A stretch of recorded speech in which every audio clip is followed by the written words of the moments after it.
Waalaikumsalam warahmatullahi wabarakatuh. Perkenalkan, kami dari kelompok 2 atau kelompok martabak manis. Di sini kami ingin mempresentasikan dan anggotanya saya sendiri, Putri Udana, dan teman saya. Perkenalkan, nama saya Revi Agustin. Saya dari kelompok martabak manis. Saya di sini ingin memberikan sedikit materi mengenai genetika sel.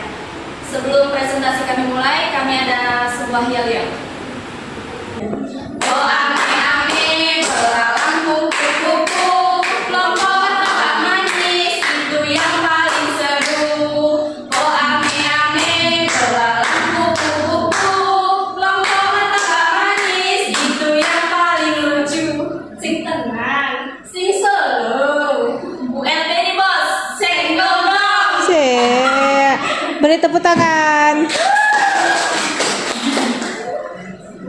Gaul juga ya. Presentasi bukan berekspektasi, karena ekspektasi terlalu tinggi dapat menyakiti hati.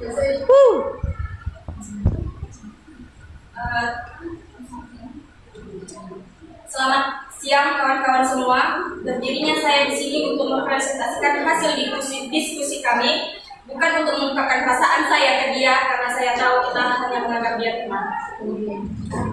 Bucin ya. Nah, sebelumnya di sini saya membawa materi genetika sel. Teman-teman seangkatan dengan saya sebelumnya, mungkin teman-teman pernah mendengar dengan kata genetika sel. Ada yang tahu genetika sel itu apa? Ada yang, menurut saya genetika sel itu sebelumnya sudah pernah dipelajari di sekolah sebelumnya, sebelum kita masuk ke sini sebagai mahasiswa. Ada yang tahu yang dimaksud dengan genetika sel? Sebelumnya, genetik itu berasal dari kata bahasa Latin dan Belanda yang namanya bahasa genetika, yang artinya melahirkan. Itu yang dikatakan genetika, melahirkan. Kenapa melahirkan? Karena di sini ada yang dimaksud dengan genetika, yaitu protein dan asam nukleat dan kromosom.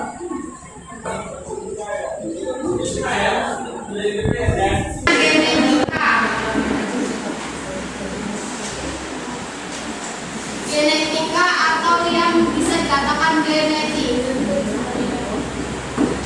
Nah, sebelumnya sudah saya jelaskan bahwa genetik itu dan Belanda yang artinya genetika, genetica atau melahirkan.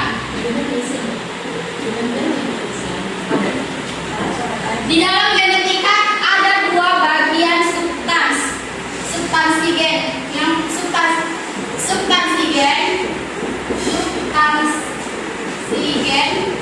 Yang pertama DNA. Ada yang sudah pernah dengar yang namanya DNA?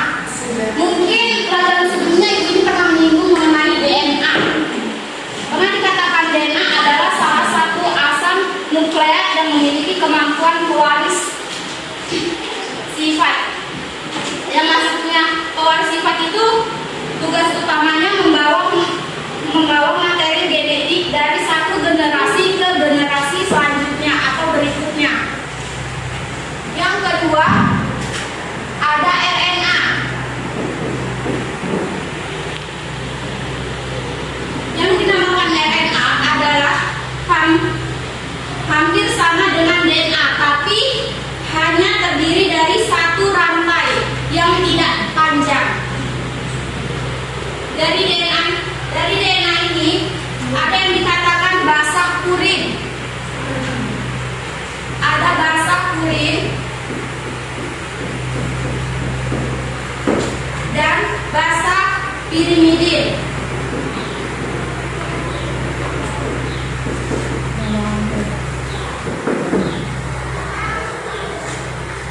Basa purin terdiri dari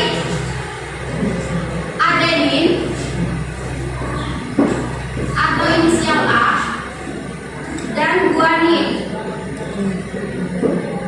yang inisialnya G. Dan basa pirimidin terdiri dari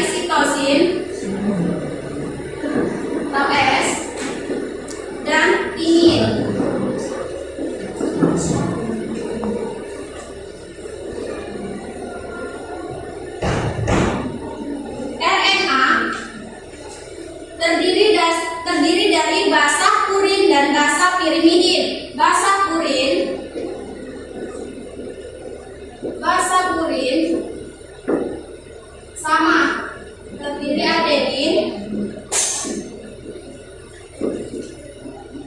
dan guanin.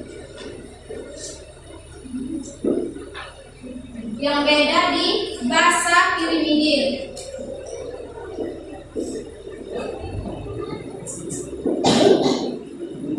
Sitosin dan urasil. Sekarang kita masuk mengenai sel. Mungkin dari judulnya aja, sel itu sudah kita pernah pelajari sebelum-sebelumnya di semester sebelumnya. Sel itu adalah unit terkecil dari kehidupan kita. Nah, menurut pengertian tokoh ataupun para penemu ataupun ilmuwan berdasarkan teori, menurut Schleiden dan Swins, sel merupakan kesatuan struktural makhluk hidup. Dan menurut Max Schutz, sel merupakan satuan fungsional makhluk hidup. Fungsi sel itu banyak, misalnya untuk aktivitas sehari-hari kan, untuk bergerak, gitu kan. Contohnya kalau untuk bergerak dia itu ada sel otot, dan untuk pembuluh dia ada sel saraf. Dan memiliki membran inti dan sistem endomembran. Sedangkan untuk eukariotik, ukuran berkisar 10 sampai 100 mikron. Nah, di sini juga ada perbedaan untuk sel hewan dan sel tumbuhan. Mungkin pernah dibahas sebelumnya sama dosen kita yaitu dosen Pak Ridwan, mengapa tumbuhan itu dianya kulitnya itu keras, sedangkan kita manusia ataupun sel hewan, kita termasuk hewan, bukan dalam makhluk hidup, kita itu lembut. Perbedaannya adalah kalau hewan tidak memiliki dinding sel, sedangkan tumbuhan dia memiliki dinding sel. Oke? Materi kami sampai di sini. Baik, kami membuka sesi pertanyaan, bukan untuk sesi curhat, jadi tidak boleh panjang kali lebar. Teman-teman kami persilahkan. Panjang kali lebar sama dengan luas. Assalamualaikum warahmatullahi wabarakatuh. Waalaikumsalam warahmatullahi wabarakatuh. Nama saya Arianto, saya dari kelompok 1 tim bertanya. Dari judul yang kalian bahas yaitu genetika sel, kenapa harus dipisah genetika sel? Kenapa maksudnya genetika? Kenapa nggak jadikan satu pembahasan? Kenapa harus terpisah? Apakah nggak bisa disatukan? Selesai. Sekian, terima kasih. Mungkin kami akan menunjukkan pertanyaan dulu baru kami jawab. Kami hanya buka 2 sesi pertanyaan, sebelum dulu saya sampaikan untuk 1 sesi pertanyaan lagi kami persilakan. Perkenalkan, nama saya Rodianto Antia dari kelompok 5. Saya ingin Assalamualaikum warahmatullahi wabarakatuh. Waalaikumsalam warahmatullahi wabarakatuh.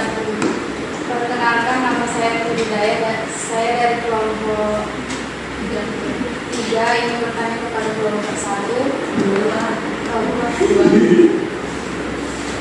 Ya. Jelaskan perbedaan DNA dan RNA beserta fungsinya.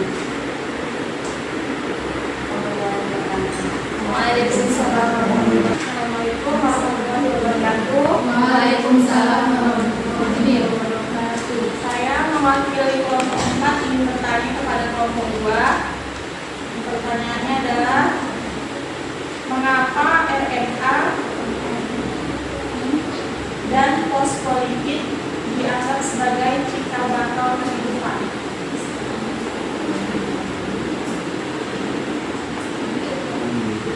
Ya, terima kasih kepada kelompok 2. Dari teman-teman. Yang pertama saya akan menjawab pertanyaan dari kelompok 1.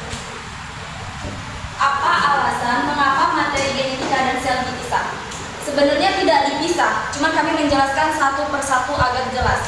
Jadi secara keseluruhan materi sel genetika itu merupakan yaitu tadi RNA dan DNA, yaitu sejenis molekul yang dikenal sebagai asam nukleat. Sebenarnya inti dari penjelasan kami itu, cuman di sini kami mungkin melakukan kesalahan tidak menyebutkan kesimpulan dari penjelasan kami tersebut. Di mana? Jadi inti dari judul kalian, genetika sel, itu hanya membahas DNA sama RNA aja. Makanya kami perjelas, kami bagi menjadi genetika itu apa, sel itu apa, kami perjelaskan satu-satu. Walaupun inti dari satunya itu, inti dari semua penjelasan kami itu adalah genetika sel itu adalah asam nukleat yang maksudnya tuh yang sangat penting di kehidupan karena itu menyangkut DNA dan RNA. Cuman kami menjelaskan satu persatu. Mana?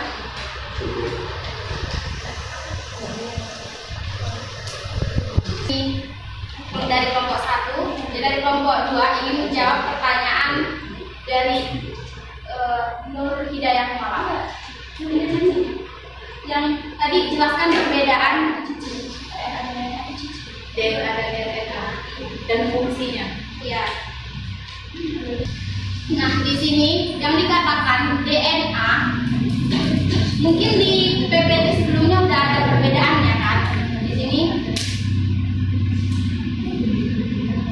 katakan DNA hanya ditemukan di dalam nukleus, yaitu di dalam kromosom. Yang dikatakan RNA adalah ditemukan di dalam sitoplasma, terutama di dalam ribosom dan juga di dalam nukleus. Fungsi dari DNA berfungsi menyimpan dan menurunkan informasi genetik dalam jangka waktu yang panjang. Sedangkan RNA berfungsi sebagai pembawa dan penerjemah kode genetik untuk pembuatan protein. Karena yang diminta jelaskan perbedaan DNA dan RNA. Di sini ada perbedaan. Gimana, saudara Nur Hidayah Malam? Di PPT kami juga dijelaskan sih perbedaan DNA dan RNA, cuman tidak ada fungsinya. Dari mengapa Cici ya? Mengapa RNA dari itu kan? Mengapa RNA dan fosfolipid sebagai cikal bakal kehidupan? Karena RNA dipercaya sebagai molekul utama atau molekul pertama yang mampu mereplikasikan diri menjadi template dan sintesis untayan biru. Jadi kan di RNA dan DNA itu nanti ada DNA yang warna biru atau warna pink. Nah, untuk RNA itu dia menjadi tempat pertama di fosfolipid, sehingga memperlihatkan aktivitas kehidupan paling primitif dan distribusi informasi genetika yang pertama. Bagaimana?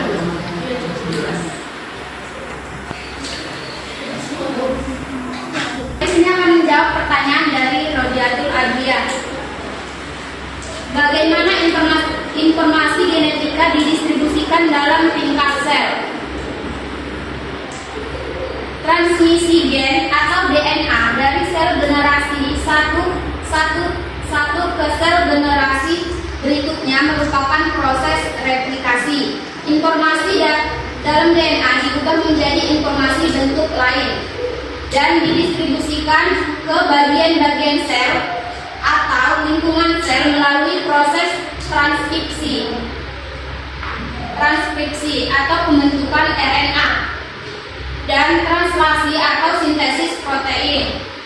Alur informasi dari DNA, RNA, protein disebut ekspresi sehingga dihasilkan fenotip.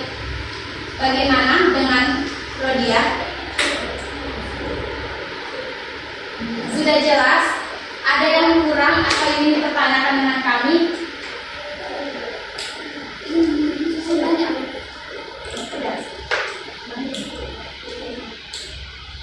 Baiklah, mungkin hanya sampai di sini presentasi kami. Kami ucapkan terima kasih kepada kawan-kawan yang telah berpartisipasi dan mendengarkan presentasi kami. Kami mohon maaf jika ada kesalahan, tapi sepertinya tidak karena kami perempuan jadi tidak pernah salah. Kami akhiri, wabillahi taufiq wal hidayah. Assalamualaikum warahmatullahi wabarakatuh. Waalaikumsalam warahmatullahi wabarakatuh.